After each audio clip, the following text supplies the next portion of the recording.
Hello everyone, Gayatri से world में आप सभी का स्वागत है। तो दोस्तों, अभी तक के लेक्चर्स में हमने डिस्कस किया उत्तर भारत का इतिहास। ठीक है, अभी तक के लेक्चर्स में हमने वैदिक काल डिस्कस कर लिया, सिंधु घाटी सभ्यता डिस्कस कर ली, मौर्य काल डिस्कस कर लिया, मौर्योत्तर काल डिस्कस कर लिया, महाजनपद काल डिस्कस कर लिया। तो ये सब डिस्कस करने के बाद हमने सिर्फ क्या देखा था उस समय? Only northern India. North India में क्या हुआ और कुछ हद तक गुजरात या पश्चिम भारत का भाग जो है, पश्चिम उत्तर भारत और पश्चिम भारत, इसी के बारे में अभी तक हम लोगों ने डिस्कस किया था। लेकिन आज हम डिस्कस करेंगे साउथ इंडिया। साउथ इंडिया के बारे में, दक्षिण भारत में उस समय क्या चल रहा था। ठीक है, तो आज के लेक्चर में हम डिस्कस करेंगे दक्षिण भारत के बारे में। और दक्षिण भारत का यह काल कहलाता है संगम काल। ठीक है, ऐसा क्यों कहलाता है लेक्चर में पता चलेगा। तो चलिए दोस्तों, आइए लेक्चर की ओर आगे बढ़ते हैं। उससे पहले अगर आप इस चैनल पर नए हैं, प्लीज़ मेरे चैनल को सब्सक्राइब कीजिए और बेल आइकन को ज़रूर दबाइए ताकि आपको सभी लेटेस्ट अपडेट्स मिलती रहें। तो दोस्तों चलिए आज का लेक्चर शुरू करते हैं। तो जैसा कि मैंने कहा कि जिस समय उत्तर भारत में मौर्य काल और मौर्योत्तर काल के सभी राजवंश चल रहे थे, उत्तर भारत में अलग अलग राजवंशों का शासन आया, बड़े बड़े साम्राज्य बने, उस समय दक्षिण भारत में क्या हो रहा था? तो दक्षिण भारत के उस काल को कहा जाता है संगम काल। ऐसा ये समय था 3री सदी ईसा पूर्व से लेकर 3री सदी ईस्वी तक। ठीक है, 3री सदी मतलब 3री सदी एडी या ईस्वी तक ही था। ऐसा इसलिए क्योंकि ये 600 साल का समय था। इन 600 सालों में दक्षिण भारत का कुछ इलाका ऐसा था जहाँ पे मौर्य साम्राज्य या नंद वंश है, या फिर आपके जो बाद में सारे साम्राज्य है, शुंग वंश है, कण्व वंश है, या जो विदेशी आक्रमण हुए शक वगैरह थे, सातवाहन थे, ये लोग भी उस एरिया पे कब्जा नहीं कर पाए। ठीक है, वो एरिया पूरी तरह से इंटैक्ट रहा। तो उन क्षेत्रों के बारे में आज हम डिस्कस करेंगे, और वो था सुदूर भारत का सुदूर दक्षिण का भाग, जो कि अभी तमिलनाडु और केरल में पड़ता है। तो संगम क्या है? संगम नाम जो लिया गया, ये लिया गया है तमिल कवियों और विद्वानों का एक सम्मेलन आयोजित किया जाता था। ठीक है, तमिल कवियों और विद्वानों का जो सम्मेलन आयोजित किया जाता था, उस सम्मेलन को कहा जाता था संगम। तो इसी संगम के नाम पे इस काल का नाम पड़ा संगम काल, क्योंकि यहाँ पर ही इन्हीं जो यहाँ पे साउथ इंडिया में ही ये संगम आयोजित किए गए, और ये लगभग 600 साल में ये 3 संगम आयोजित किए गए। ठीक है, इन 3 संगमों का हमें उल्लेख मिलता है। और प्रथम संगम जो हुआ था, ये हुआ था अगस्त्य अगतियार की अध्यक्षता में। ठीक है, लेकिन इसके हमें कोई साक्ष्य प्राप्त नहीं है। ऐसा कहा जाता है कि देवताओं और बड़े बड़े ऋषियों ने इसे अटेंड किया था, और इसके कोई भी साहित्यिक स्रोत अभी बचे नहीं है, सब के सब नष्ट हो चुके हैं। ठीक है, द्वितीय संगम जो हुआ था वो हुआ था अगस्त्य और तोलकपियर की अध्यक्षता में। तो अगस्त्य ने इसकी अध्यक्षता शुरू की थी, लेकिन इसको एंड किया था, इसको ख़त्म किया था तोलकपियर ने इसको बाद में इसकी अध्यक्षता संभाल ली थी। तो तोलकपियर ने इसमें एक पुस्तक लिखी थी जिसका नाम था तोलकपियम। ठीक है, तोलकपियम तमिल भाषा की सबसे प्राचीन पुस्तक है। तृतीय संगम जब आयोजित हुआ तो तृतीय संगम की अध्यक्षता की थी नक्कियार ने, और इसमें बहुत सारी किताबें लिखी गई, एत्तु तो गई, पट्टू पट्टू, और भी बहुत सारी किताबें। ठीक है, तो वो सब तृतीय संगम में लिखी गई। तो ये सब जो है, ये संगम लिटरेचर है जो साउथ इंडिया में उस समय लिखा गया था, और ये तमिल भाषा का बहुत ही महत्वपूर्ण इवेंट बोला जा सकता है। ठीक है, संगम, जितने भी संगम हुए उन सबको संरक्षण दिया था पांड्य राजाओं ने, जो कि जिनकी राजधानी थी मदुरई, और तीनों संगम मदुरई में ही अलग अलग जगहों पर आयोजित किए गए थे। ठीक है, अब आते हैं संगम काल के 3 बहुत ही महत्वपूर्ण साम्राज्यों की ओर, मतलब 3 बहुत ही महत्वपूर्ण प्रांतों की ओर। पहला है चोल। चोल का जो इलाका था उसको चोल मंडलम कहा जाता था, और ये इलाका पड़ता था पांड्य साम्राज्य के उत्तर पूर्व में। ठीक है, पांड्यों का साम्राज्य जहाँ पे था, पांड्यों का जो प्रांत था उससे उत्तर पूर्व दिशा में था चोलों का, जो कि अभी पड़ता है उत्तरी तमिलनाडु और आंध्र प्रदेश का इलाका। ठीक है, ये था चोल मंडलम। इनकी राजधानी थी उरैयूर। उरैयूर एक ऐसा नगर था जो कि कपास के लिए फेमस था। ठीक है, यहाँ पे कपास की खेती ज़्यादा होती थी और कपास का व्यापार भी व्यापक मात्रा में होता था। तो कपास के व्यापार के लिए ये क्षेत्र फेमस था। क्या नाम है इसका? उरैयूर, जो कि चोलों की राजधानी हुआ करती थी। बाद में इनकी राजधानी बनी पुहार, जो कि अभी कावेरीपट्टनम के नाम से जानी जाती है। ठीक है, तो ये इनकी बाद में राजधानी बनी, जिसका पहले नाम था पुहार और अभी ये कावेरीपट्टनम के नाम से जानी जाती है। इनका एक शासक हुआ था जिसका नाम था एलार। ऐसा मतलब कहानियों में बताया गया है कि श्रीलंका को जीतकर इसने 50 साल शासन किया था। ठीक है, इसने श्रीलंका को जीता था और वहाँ पे 50 साल तक अपनी सत्ता कायम रखी थी। तो ऐसा हमें अनुश्रुतियों से पता चलता है। इस वंश का जो सबसे महान शासक था वो था कारिकल। उसने कावेरीपट्टनम नगर की स्थापना की थी। ठीक है, तो पुहार या कावेरीपट्टनम जो बाद में इनकी चोलों की राजधानी बनी, तो उसकी स्थापना की थी कारिकल ने। और इसने कावेरी नदी पर 160 किलोमीटर लंबा तटबंध भी बनवाया था। इनकी जल सेना बहुत ही मजबूत थी, मतलब इनकी नेवी बहुत ही ज़्यादा मजबूत थी, इसीलिए शायद ये श्रीलंका को कंकर कर पाए और उस पर शासन भी कर पाए। अगला जो हमारा साम्राज्य है वो है चेर। चेर खुद को केरल पुत्र कहते थे, तो इससे पता चलता है कि इनका जो इलाका था वो केरल में था। ठीक है, इनकी राजधानी थी वज्जी और इनके राज्य में जो सबसे मुख्य बंदरगाह था वो था मुजरिस और इसके अलावा टोंडी। ठीक है, मुजरिस और टोंडी ये दो मुख्य बंदरगाह थे। मुजरिस में मैंने बताया था कि यहाँ पे आए थे सेंट थॉमस और यहाँ पे उन्होंने क्रिश्चियन धर्म का प्रचार किया था। ठीक है, कब? तो पहली सदी के आसपास। ठीक है, इसके जो महान शासक हुए थे वो थे सेनगुट्टवम जिन्होंने पट्टनी मंदिर या कन्नागी मंदिर की स्थापना की थी। ठीक है, तो इसके जो सबसे महान शासक थे वो थे सेनगुट्टवम और इन्होंने पट्टनी मंदिर या कन्नागी मंदिर की स्थापना की थी। पांडे जो है ये दक्षिण तमिलनाडु की राजधानी मदुरई में आए। ठीक है, पांडे जो है ये दक्षिण तमिलनाडु में ये रहते थे, इनका क्षेत्र था वो था दक्षिण तमिलनाडु और ये अभी इनकी राजधानी जो थी वो मदुरई थी। ठीक है, तो ये आए दक्षिण तमिलनाडु से और इनकी राजधानी थी मदुरई। मोतियों के लिए ये मशहूर थे और ऐसा किसने कहा है? मेगास्थनीज ने कहा है। ठीक है, तो हमें जो मौर्यों का लिटरेचर है इसमें हमें इन लोगों का मतलब जो दक्षिण के राज्य है उनका उल्लेख हमें मिलेगा। इवन अशोका का जो 13th रॉक एडिक्ट है उसमें भी चोल, पांडे और चेर राजवंशों का नाम मेंशन किया हुआ है। ठीक है, तो उस समय ये जो है उस समय भी ये लोग थे और मेगास्थनीज ने अपनी पुस्तक इंडिका में लिखा है कि ये मोतियों के लिए मशहूर था। कौन सा राज्य? पांड्यों का। रामायण और महाभारत में भी पांडे राज्य का उल्लेख है। ठीक है, तीनों राज्य आपस में युद्ध करते रहते थे, मतलब ये जो तीनों थे चोल, चेर और पांडे, ये आपस में शक्ति के लिए, टेरिटरी के लिए युद्ध करा करते थे। ठीक है, और इस तरह से युद्ध करते थे। आसपास के भी छोटे छोटे राज्य थे वो भी आपस में युद्ध करा करते थे। तो धीरे धीरे क्या हुआ, अंततः तीसरी सदी के आसपास इनकी शक्ति पूरी तरह समाप्त हो गई। शक्ति समाप्त होने का एक बहुत बड़ा कारण माना जाता है कि इनकी तरफ उत्तर की तरफ से आक्रमण किया गया था और मुख्यतः किया था पल्लवों ने। ठीक है, पल्लवों ने आक्रमण किया, आक्रमण करके इन्हें हरा दिया था, जिसकी वजह से ये तीनों ही शक्तियाँ कमज़ोर पड़ गई और इनका शासन वहाँ से समाप्त हो गया। लेकिन चोल जो है 8वीं सदी या 9वीं सदी के आसपास फिर से उभर कर सामने आए थे। ठीक है, राजेंद्र चोल, राजराज प्रथम, ये सब राजा जो है उस समय आए थे और उन्होंने चोल साम्राज्य को बहुत ही ज़्यादा ऊंचाई पे ले गए थे वो लोग। ठीक है, तो आइए ये मैप देख लेते हैं। तो इस मैप में देखिए, ये जो आपका है उत्तरी तमिलनाडु और आंध्र प्रदेश का इलाका, ये था चोलों का। ये है दक्षिणी तमिलनाडु, ये था पांड्यों का। और ये जो पूरा तमिलनाडु का इलाका, लगभग पूरा तमिलनाडु, पूरा केरल, लगभग पूरा केरल जो है ये चेरों का था। ठीक है, तो ये देखिए, ये चेर का, ये पांड्यों का और ये चोलों का। अब आते हैं संगम साहित्य की ओर। तो संगम इसीलिए फेमस है क्योंकि उसमें साहित्यिक रचनाएं बहुत अधिक हुई। ठीक है, व्यापक मात्रा में तमिल साहित्य रचा गया और साहित्य दो प्रकार के रचे गए। पहला है आख्यानात्मक और दूसरा है उपदेशात्मक। आख्यानात्मक मतलब क्या? नरेटिव जैसे कोई एक कहानी कह रहा है और कोई इसे लिख रहा है। ठीक है, तो ये कहानियाँ होती थी, मुख्यतः महाकाव्य होते थे, कहानियाँ होती थी, तो ये इसमें आख्यानात्मक में लिखे गए। और दूसरे थे उपदेशात्मक। उपदेशात्मक मतलब उपदेश देना, मतलब कि क्या हुआ, उपदेशात्मक में समाज के नियम और नैतिक कानून क्या होने चाहिए, राजनीति के बारे में, समाज के बारे में बहुत सारी चीज़ें इसमें मेंशन की गई। ये फिलोसफिकल बुक थी। ठीक है, इसमें फिलोसफी के बारे में भी लिखा गया, तो ये उपदेशात्मक रचनाएं थी। तो इस तरह से दो प्रकार के यहाँ पे साहित्य रचे गए।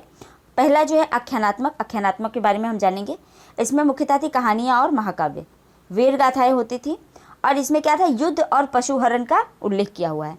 तो युद्ध क्यों? युद्ध होता था और पशुहरण भी था। ऐसा माना जाता है कि ये लोग उस समय पेस्टोरल थे। ठीक है, शुरू में जो 5वीं या 4थी सदी ईसा पूर्व के आसपास ये लोग पेस्टोरल थे। ये लोग जो वैदिक धर्म के लोग जैसे थे, गाय के लिए युद्ध लड़ा करते थे, गविष्ठी मैंने बताया था। ठीक है, तो उस तरह से ये लोग भी जो है कैटल्स के लिए युद्ध लड़ा करते थे। इनके भी युद्ध जो है कैटल्स के लिए हुआ करते थे पहले। ठीक है, तो ये लोग भी पहले पेस्टोरल्स ही थे, बाद में इन्होंने कृषि शुरू की और उसके बाद ये लोग भी अस्थायी रूप से रहने लगे। लेकिन फिर भी ये जो पशुपालन है, हंटिंग है, शिकार करना और मछली पकड़ना, यही इनका व्यवसाय था। कृषि, इन्होंने पूरी तरह से कृषि को अपना व्यवसाय नहीं बनाया था। ठीक है, पूर्व महापाषाणिक जीवन का साक्ष्य भी यहाँ से मिलता है हमें। ठीक है, पूर्व महापाषाणिक क्या? महापाषाण मतलब मेगालिथ। मेगालिथ कल्चर मैंने बताया था कि जब कोई मर जाता था तो उसके शरीर को क्या करते थे, दफना के उसके ऊपर बड़े बड़े पत्थरों को रख दिया जाता था। ठीक है, बड़े बड़े पत्थरों से उसको मतलब इंटैक्ट कर दिया जाता था और वहाँ पे कुछ कुछ उसके लिए सामान भी, बर्तन वगैरह रख दिए जाते थे। तो ये जो चीज़ें थी, इसको मेगालिथिक कहा जाता है, मेगालिथिक कल्चर। तो मेगालिथिक कल्चर का भी यहाँ पे हमें साक्ष्य मिलता है। ठीक है, कहाँ पे? तो संगम लिटरेचर्स में। और ये पता चलता है कि ये लोग उस समय पशुचारक थे, मतलब पशुओं को पालते थे। सैनिक और प्रशासनिक व्यवस्था का पता चलता है हमें, और व्यापार और वाणिज्य का भी पता चलता है। ठीक है, इन आख्यानात्मक साहित्यों से हमें सैनिक और प्रशासनिक व्यवस्था का भी पता चलता है और वाणिज्य व्यापार का भी व्यवस्था का पता चलता है। इन लोग के जो मुख्य ग्रंथ है वो है मल्लकड़क्कू। मल्लकड़क्कू में आएगा एतुतोगई, और जो कि एक गद्य संकलन है, और पत्तू पत्तू जो कि एक ग्राम्य गीत है। ग्राम्य गीत मतलब ये इडल्स हैं। ठीक है, इडल्स हैं, ग्राम्य गीत हैं, गीत लिखे गए हैं, गाए जाते हैं। तो ये 10 गीत इसमें थे, और 8 जो है एतुतोगई में 8 जो है गद्य का संकलन है। ठीक है, गद्यों का संकलन है, मतलब कहानियों का संकलन किया हुआ है एतुतोगई में। ये एक तरह की एंथोलॉजी है। ठीक है, और इन दोनों को ही मिलाकर बोला गया मल्लकड़क्कू, जो कि 18 अध्यायों का एक संग्रह है। ठीक है, इनका विषय जो था ये था अहम और पुरम।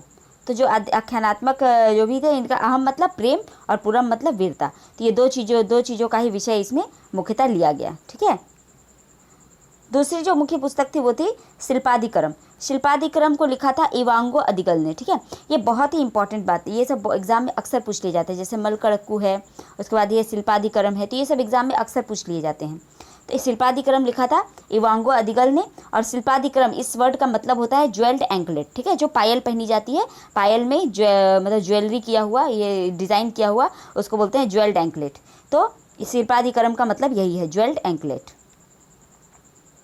कोवलम और माधवी की प्रेम कहानी है। ठीक है, जो शिल्पादिक्रम है ये कोवलम नाम का एक धनी व्यक्ति था, उसकी प्रेम कहानी है माधवी के साथ, जो कि एक नर्तकी थी। ठीक है, तमिल काव्य, इसको तमिल काव्य का इलियड भी कहा जाता है। ठीक है, तमिल काव्य जो है उसका इलियड कहा जाता है। इलियड जैसे ग्रीक ग्रंथों में था इलियड, उसी तरह से इसे तमिल ग्रंथों का, तमिल काव्य का इलियड कहा जाता है। किसे? शिल्पादिक्रम को। उसके अलावा है मणिक मिलाई। मणिक मिलाई जो है शीतलय सतनूर ने लिखी थी, शीतलय सतनूर। और ये जो है केवलम और माधवी, मतलब जो शिल्पादिक्रम के हीरो हीरोइन थे, उनकी पुत्री की कहानी है। ठीक है, और इसमें बौद्ध धर्म का प्रभाव हमें मिलता है। ठीक है, मणिक मिलाई में हमें बौद्ध धर्म का प्रभाव मिलता है। अब आते हैं उपदेशात्मक साहित्य की ओर। उपदेशात्मक साहित्य जो होते थे ये एक तरह के नैतिक निर्देश होते थे। राजा और समाज के लिए आचरण के नियम इसमें दिए हुए थे। ठीक है, इसमें जो मुख्य ग्रंथ है वो है किलकड़क्कू। किलकड़क्कू में 18 लघु ग्रंथ, मतलब 18 छोटे छोटे ग्रंथ इसमें संकलित किए गए हैं। इसमें किस चीज़ के बारे में बताया गया? दार्शनिक और नैतिक उपदेश दिए गए हैं। और इसी का जो एक भाग है उसका नाम है कुरल या मुप्पल। ठीक है, वो इसी का भाग है, मतलब ये 18 लघु ग्रंथ में से एक है, जिसे तिरुवल्लुर ने लिखा था, और यह तमिल भूमि की बाइबल कही जाती है। ठीक है, तो इसमें जो है दार्शनिक और नैतिक उपदेश दिए हुए हैं, और ये तमिल भूमि की बाइबल कही जाती है। कौन सी पुस्तक? तो कुरल या मुप्पल, जो कि किलिकड़क्कू का एक भाग है। ठीक है, उसके बाद है तिरुकुलर। तिरुकुलर जो है इसे 5वां वेद कहा जाता है। ये बहुत ही इंपॉर्टेंट है, कुछ कुछ बातें जो एग्जाम में अक्सर पूछ ली जाती हैं। तो तिरुकुलर को 5वां वेद या दक्षिण का वेद कहा जाता है। ठीक है, इसके लेखक थे तिरुवल्लुर। तोलकपियम। तोलकपियम जो है ये तमिल की व्याकरण है। ठीक है, तोलकपियम ये तमिल की व्याकरण है, और ये तमिल साहित्य की सबसे प्राचीनतम पुस्तक है। जो मैंने बताया था द्वितीय संगम में इस पुस्तक की रचना हुई थी। तो द्वितीय संगम में सिर्फ यही एक पुस्तक हमें प्राप्त हुई है, उसके अलावा द्वितीय संगम की भी एक भी पुस्तक हमें प्राप्त नहीं हुई है। और तृतीय संगम में बाकी पुस्तकें जो हैं वो तृतीय संगम की हैं। ठीक है, तो तोलकपियम जो है सबसे प्राचीनतम तमिल ग्रंथ है, और इसमें क्या है? राजनीतिक, सामाजिक और आर्थिक स्थिति का जिक्र किया हुआ है। ठीक है, तो ये एक तमिल व्याकरण है, और इसके साथ साथ ये हमें राजनीतिक, सामाजिक और आर्थिक स्थिति का भी वर्णन देती है। ठीक है, शिवक चिंतामणि। शिवक चिंतामणि जो है इसका एक और नाम, इसका जो है नाम है वो है जीवक चिंतामणि। ठीक है, इसके दो नाम है, शिवक चिंतामणि या जीवक चिंतामणि। ये पुस्तक इसे लिखी थी तिरुतक्र देवस ने। ठीक है, तिरुतक्र देवस ने लिखी थी, और ये जैन धर्म से प्रभावित है। ठीक है, तो उधर मैंने जो बताया था वो पुस्तक थी बौद्ध धर्म से प्रभावित। अब ये जो है मणिमेकलाई बौद्ध धर्म से प्रभावित थी, और ये जो है शिवक चिंतामणि या जीवक चिंतामणि ये जैन धर्म से प्रभावित है। भारत पुस्तक जो है ये लिखी थी पेरू देवनार ने। ठीक है, भारत पुस्तक लिखी थी पेरू देवनार ने। और एक बात, जो जैन और बौद्ध धर्म है ये दक्षिण भारत में 1ली सदी ईसा पूर्व के आसपास जो है पहुंचा था। ठीक है, पहली सदी ईसा पूर्व या पहली सदी ईस्वी के आसपास जो है ये यहाँ पे इन क्षेत्रों में एंटर कर पाए, मतलब संगम के क्षेत्रों में एंटर कर पाए थे। ठीक है, अब आते हैं इनके प्रशासन की ओर। इनका प्रशासन मुख्यतः था वंशानुगत और राजतंत्र होता था, मतलब राजा रहता था और राजा का पुत्र ही राजा बनता था, मतलब ये वंशानुगत था। राजा को के लिए ये लोग जो टर्म इस्तेमाल करते थे वो था कोवरम, कोविंदम और मन्नान और कोन। तो ये एग्जाम में पूछ लिया जाता है कि कोवरम, कोविंदम ये वर्ड किसके लिए इस्तेमाल किए जाते थे, तो आंसर होगा राजा। ठीक है, राज दरबार को अवाई कहा जाता था। ठीक है, राजा को कहते थे कोवरम, कोविंदम, मन्नन या कोन, और राज दरबार को कहते थे अवाई। इसके अलावा इनकी एक पंच महासभा भी होती थी, जिसमें अमेचर जो होता था मंत्री को कहा जाता था, अंथनार पुरोहित को, सेनापतियार सेनाध्यक्ष को, थुतार या दुतार राजदूत को, और ओरार गुप्तचर को। ठीक है, तो जो पंच महासभा होती थी, राजा इनकी सलाह के बिना कोई कार्य नहीं करता था। ठीक है, तो अलग अलग लोगों से ये सलाह लेते थे। राजा जो है अलग अलग लोगों से, पहला तो जो है अमेचर मतलब जो मंत्रियों की परिषद होती थी उससे सलाह लेते थे। उसके बाद फिर अंथनार मतलब जो पुरोहितों की परिषद होती थी उनसे भी सलाह लेते थे। सेनापतियार जो है सेना अध्यक्ष या सेना का जो प्रमुख होता है, सेना की सलाह लेते थे। उसके बाद है दुतार या दुतार जो राजदूत होते थे, जो दूसरे देशों के राजदूत यहाँ पे रहते थे उनकी सलाह लेते थे। उसके बाद ओरार या गुप्तचरों की भी सलाह ली जाती थी। ठीक है, तो ये बहुत ही इंपॉर्टेंट बातें हैं, इसे आप याद रखेंगे। और हाँ, संगम काल में राजा के लिए विद्वानों और कवियों का स्थान बहुत ही उच्च था। ठीक है, राजा उनकी बहुत इज्जत करते थे, इसलिए ये संगम साहित्य या संगम सम्मेलन बुलाए गए, क्योंकि इसमें कवियों को और विद्वानों को सम्मान दिया जाता था। वो लोग आके यहाँ पे अपनी लिटरेचर की रचना करते थे और उनको बहुत ज़्यादा यहाँ पे यश या उपलब्धि प्राप्त होती थी। अब आते हैं इस समय की कुछ महत्वपूर्ण शब्दावली की ओर। एग्जाम में डायरेक्ट इससे क्वेश्चन आ जाता है कि ये शब्द किस चीज़ के लिए इस्तेमाल होता था। ठीक है, तो ये आपको याद रखना होगा, ये बहुत ही इंपॉर्टेंट है। पहला है मंडलम। मंडलम या नाडु, ये प्रांत के लिए कहा जाता है। जैसे आप तमिलनाडु देखेंगे तो यहाँ पे नाडु वर्ड इस्तेमाल हुआ था, उस समय जो मंडलम या नाडु वर्ड था वो प्रांत के लिए इस्तेमाल होता था। उर वर्ड इस्तेमाल होता था नगर के लिए। पेरूर जो बड़े गांव होते थे उनको पेरूर कहा जाता था, और सिरूर जो छोटे गांव होते थे उनको सिरूर कहा जाता था। ठीक है, बड़े गांव को पेरूर और छोटे गांव को सिरूर। उसके अलावा जो पट्टनम है वो तटीय नगर को कहा जाता है। जैसे कावेरी पट्टनम एक बंदरगाह की स्थापना की गई थी, तो वो एक तटीय नगर था, तो इसलिए उसका नाम पट्टनम रखा गया। तो पट्टनम एक तटीय नगर को कहा जाता था। पुहार बंदरगाह होता था। ठीक है, पुहार बंदरगाह को कहा जाता था। कराई भूमिकर जो है, भूमिकर को कराई कहा जाता था। भूमि पर जो टैक्स लिया जाता था उस टैक्स का नाम था कराई। वारियार कहा जाता था कर संग्राहक को, तो जो कर था उसको कहा जाता था कराई, और जो उसको संग्रह करता था उसको कहा जाता था वारियार। वल्लाल कौन होते थे? वल्लाल होते थे धनी किसान। ठीक है, जो किसान बहुत धनी होते थे, यह मुख्यतः खेतों पर काम नहीं करते थे, ये काम करवाते थे मजदूरों से। ठीक है, और मजदूरों को यहाँ पे एक दास जैसी स्थिति थी उनकी स्थिति काफ़ी ख़राब थी। तो ये जो धनी किसान होते थे इन किसानों को वल्लाल कहा जाता था। एनाडी कहा जाता था सेनाध्यक्ष को। सेनाध्यक्ष जो होते थे, जो भी सेनापति होता था उसे एनाडी कहा जाता था, और वो एक अनुष्ठान करके ये उपाधि धारण करता था, एनाडी की उपाधि। ठीक है, अरासकु कहा जाता था जो प्रशासक वर्ग होता था, जो शासन को देखता था, गवर्नर्स वगैरह, राजा और उसके बाद जितने मंत्री हैं वो सब अरासकु कहे जाते थे। एरीपत्ती क्या था? एरीपत्ती ये बहुत इंपॉर्टेंट शब्द है, अक्सर एग्जाम्स में पूछ लिया जाता है इसका। एरीपत्ती वहाँ पे था जलाशय, जो सिंचाई के लिए जलाशय बनाए जाते थे उनको एरीपत्ती कहा जाता था। ठीक है, अब आते हैं इनके धर्म की ओर।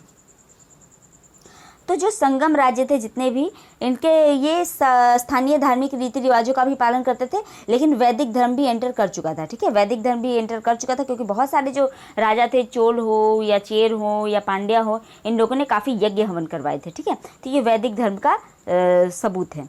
लेकिन जो स्थानीय रीति रिवाज थे वो भी खत्म नहीं हुए थे, वो लोग स्थानीय धर्म को मानते थे, लेकिन वैदिक धर्म भी आ चुके थे। राजा के मुख्य सलाहकार ब्राह्मण होते थे, लेकिन समाज ब्राह्मण प्रधान नहीं था। ठीक है, जैसा कि वैदिक समाज हुआ करता था, ब्राह्मणों का वर्चस्व आ गया था, ब्राह्मण जो बोलते थे वही होता था, बलि लेते थे या जो भी करते थे, तो ये सब था। लेकिन राजा यहाँ पे मुख्य सलाहकार होता था, और ब्राह्मणों की समाज में प्रधानता नहीं थी। इनके जो मुख्य देवता थे वो थे मुरुगन, जो कार्तिकेय या स्कंद के नाम से हम लोग जानते हैं जिनको, तो उनको वहाँ पे मुरुगन के नाम से जाना जाता था, और बाद में मुरुगन को सुब्रमण्यम नाम से जाना जाने लगा। ठीक है, मायन या तिरुमाला विष्णु को बोला जाता था, और विंदम बुल के भी एक देवता थे जिनकी पूजा होती थी। महापाषाणिक समाधान करते थे ये लोग, ठीक है। महापाषाणिक मतलब कि जो मेगालिथ है, मेगालिथ कल्चर, वही मैंने बताया था, जो मेगालिथ कल्चर है, शवों को दफना के उसके ऊपर जो है पत्थरों से उसको घेर देना और उसके अंदर कुछ कुछ सामान उसके साथ रख देना, तो इसको कहा जाता था महापाषाणिक समाधान। तो मृत्यु के बाद जीवन में ये लोग विश्वास करते थे, शायद इनको पता था कि मरने के बाद ये लोग जो है जब जाएंगे तो वहाँ पे इनको इन चीज़ों की ज़रूरत पड़ेगी, इसलिए वो उनके मृत शरीर के साथ ही वो सारी चीज़ें रख दिया करते थे।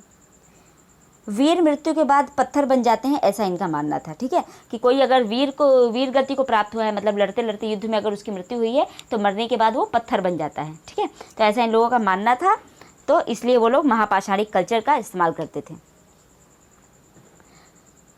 जो वीर होते थे, मतलब जो युद्ध के दौरान जिनकी मृत्यु हो जाती थी, उनके लिए वीरक्कल या वीर प्रस्तर का उपयोग किया जाता था, मतलब उनको दफना के और वहाँ पे एक बड़ा सा पत्थर रख दिया जाता था, ठीक है। तो आइए इन इमेजेस में देख लेते हैं। ये देखिए, ये है मेगालिथ्स, यहाँ पे देखिए, यहाँ पे अंदर बरियल करके ऊपर ऐसे पत्थर रखे गए हैं।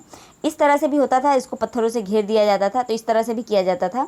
तो अलग अलग टाइप से अलग अलग जगह पे था, लेकिन पूरे लगभग कंप्लीट दक्षिण भारत में ये मिले हैं, ठीक है। पूरे दक्षिण भारत में ये मिले हैं, मुख्यतः जो तमिलनाडु और केरल का इलाका है और कर्नाटक का कुछ इलाका है, उस इलाके में ये बहुत ही अधिक मात्रा में मिले हैं मेगालिथ्स, ठीक है। ये हैं वीर स्तंभ, ठीक है, जिनको वीरक्कल कहा जाता है। ये वीर स्तंभ है, इस तरह से पत्थर रख दिए जाते थे जिससे पता चलता था कि हाँ यहाँ पे किसी को दफनाया गया और वो बहुत ही वीर था। इसके पत्थरों के ऊपर कुछ कुछ चित्र बना दिए जाते थे, कुछ कुछ लिख दिया जाता था, जिससे कि उसके बारे में पता चलता था, ठीक है। अब आते हैं इनकी आर्थिक स्थिति की ओर। तो इनकी जो मुख्य फसल थी वो थी चावल।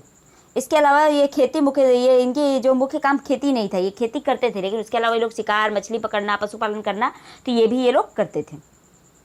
हस्तकला में बुनाई, धातु, लकड़ी का काम, जहाज बनाना, मनके बनाना, पत्थर, हाथी दांत और इन सब चीज़ों के आभूषण बनाना, तो ये सभी लोग मनके, पत्थर और हाथी दांत के आभूषण भी बनाते थे।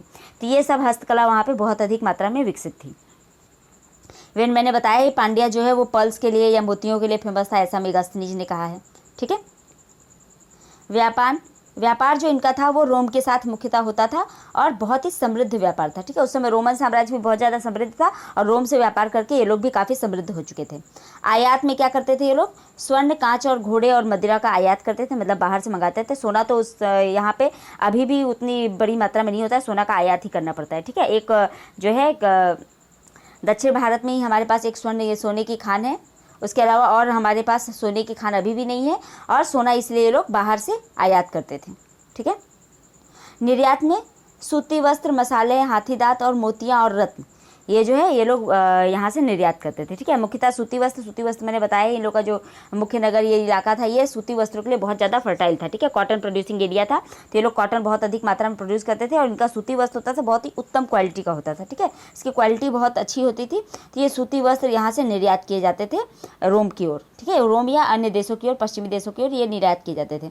इसके अलावा मसाले, हाथी दांत, मोतिया और रत्न भी ये लोग जो है भेजते थे, ठीक है। काली मिर्च को यवन प्रिय कहा गया है, तो काली मिर्च का आयात से इनको बहुत बड़ी मात्रा में पैसे मिलते थे, क्योंकि काली मिर्च यवनों को, मतलब रोमन को, ग्रीक्स को बहुत ज़्यादा प्रिय थी, बहुत ज़्यादा पसंद थी। वो लोग यहाँ से काली मिर्च लेकर जाते थे व्यापार में, ठीक है। तो उससे इन लोग को बहुत बड़ी मात्रा में जो है धन प्राप्त होता था काली मिर्च के जरिए।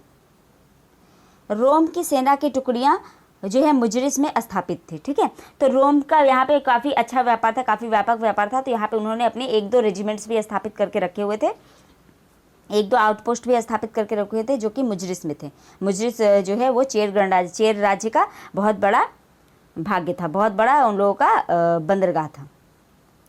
तो बंदरगाह में मुख्यतः मुजरिस, जो कि अभी का कोच्चि है, बुनेर और टोडी, तो ये मुख्य बंदरगाह थे जो कि थे चेर के, ठीक है। ये चेर में थे, चेर राज्य में थे मुजरिस, बुनेर और टोडी। इसके अलावा जो पूर्वी भाग में था वो था कावेरीपट्टनम या पुहार और अरिकमेडु, जो कि पुदुचेरी में है, ये चोल राज्य में थे, ठीक है। तो ये सब थे वेस्टर्न कोस्ट में, मतलब पश्चिमी कोस्ट पर, और ये थे उत्तरी कोस्ट पर, जो है मुजरिस, बुनेर और टोडी थे पश्चिमी कोस्ट पर, और कावेरीपट्टनम और अरिकमेडु थे पूर्वी कोस्ट पर। तो आइए अब ये मैप देख लेते हैं। ये मैप जो है ये पेरिप्लस का है, ठीक है। पेरिप्लस ऑफ द इरिथ्रियन सी एक अननोन पुस्तक है, लेकिन इसका राइटर कौन है हमें नहीं पता है, लेकिन ये हमें बहुत बड़ी बड़ी जानकारियाँ दे जाती है, ठीक है। तो यहाँ पे देखिए ये इतने सारे पोर्ट थे, इन सभी पोर्ट से व्यापार होता था, इतने सारे पश्चिम में, और ये यहाँ पे कुछ कुछ थे पूर्व में। तो इन सभी पोर्ट से व्यापार होके जाता था यहाँ पे रोमन साम्राज्य, ये पूरा रोमन एम्पायर था। ठीक है, ये इजिप्ट का भी कुछ इलाका रोमन एम्पायर में मिल चुका था पहली सदी में, और इस तरह से ये पूरा का पूरा रोमन एम्पायर था, और इस रोमन एम्पायर से इनका बहुत ही व्यापक मात्रा में व्यापार होता था। ठीक है, और ये चाइना का भी एक ये सिल्क रूट है, यहाँ से भी व्यापार होता था। तो इस तरह से देखिए बहुत सारी चीज़ें हैं जो कि हमें इस पुस्तक से पेरिप्लस ऑफ द एरिथ्रियन सी से पता चलती हैं। मैंने बताया था पिछले लेक्चर में, यहाँ एक बैडीगाजा नाम का पोर्ट था, वो भी जो है शकों के व्यापार के लिए बहुत इंपॉर्टेंट था। और यहाँ दक्षिण में देखिए जो आज जिन पोर्ट्स की बात की वो सब यहाँ दक्षिण में है। ठीक है, तो आज का लेक्चर यहीं तक। अब आते हैं आज के क्विज़ की ओर। तो आज के क्विज़ का जो पहला प्रश्न है, संगम क्या था? संगम बोल के, संगम वर्ड से हम क्या समझते हैं? दूसरा प्रश्न है, कावेरी पत्तनम की स्थापना किसने की थी? हमारा तीसरा प्रश्न है, प्राचीनतम तमिल ग्रंथ कौन सा है? हमारा अगला प्रश्न है, शिल्पादिक्रम के लेखक कौन हैं? मणिमेकलाई किस धर्म से संबंधित है? मुजरिस क्या था? एरीपत्ती क्या था? और उरैयूर किस चीज़ के लिए प्रसिद्ध था? ठीक है, तो ये हमारे प्रश्न हुए, इनके आंसर आप दीजिएगा और कमेंट बॉक्स में जरूर बताइएगा आपका स्कोर क्या हुआ। ठीक है, अब आते हैं पिछले लेक्चर के क्विज़ की ओर। पिछले लेक्चर में मैंने जो क्वेश्चंस पूछे थे वो क्वेश्चंस हैं, पहला क्वेश्चन, मीनांडर को बौद्ध धर्म की दीक्षा किसने दी थी?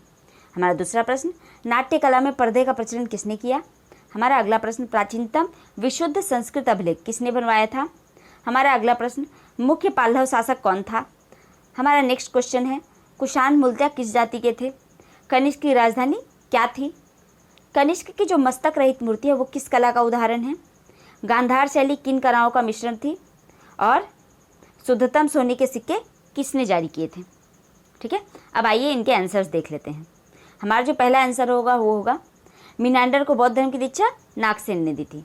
नाट्य कला में पर्दे का प्रचलन इंडो ग्रीक्स ने किया था, जिसे यवनिका कहा जाता था। ठीक है, पर्दों को इनके यवनों के नाम पर ही यवनिका कहा जाता था। प्राचीनतम विशुद्ध संस्कृत का अभिलेख रुद्रदामन ने बनवाया था। ठीक है, जिसे हम जूनागढ़ अभिलेख या गिरनार अभिलेख के नाम से जानते हैं। मुख्य पाल्लव शासक गोंडो फर्नेस कुषाण मूलतः यूची जाति के थे। कनिष्क की राजधानी पुरुषपुर थी। कनिष्क की मस्तक रहित मूर्ति जो है वो मथुरा कला का उदाहरण है। गांधार शैली भारतीय ग्रीक रोमन कलाओं का मिश्रण है। और शुद्धतम सोने के सिक्के कुषाणों ने जारी किए थे, जो कि इनके सिक्कों की जो शुद्धता थी वो गुप्तकालीन सिक्कों से भी उत्कृष्ट कोटि की थी। ठीक है, तो आज का लेक्चर यहीं तक। आपको लेक्चर कैसा लगा जरूर बताइए। अच्छा लगा तो लाइक कीजिए, नहीं अच्छा लगा तो डिसलाइक कीजिए, और कमेंट बॉक्स में ज़रूर बताइए कि डिसलाइक क्यों किया। इस लेक्चर की पीडीएफ मैं अपने टेलीग्राम चैनल में दे दूंगी, और उसका लिंक मैं डिस्क्रिप्शन बॉक्स में डाल दूंगी। वहाँ से आप लोग जाइए, टेलीग्राम ज्वाइन कीजिए। आज का लेक्चर यहीं तक, मिलते हैं अगला लेक्चर में। तब तक के लिए नमस्ते, थैंक यू, जय हिंद।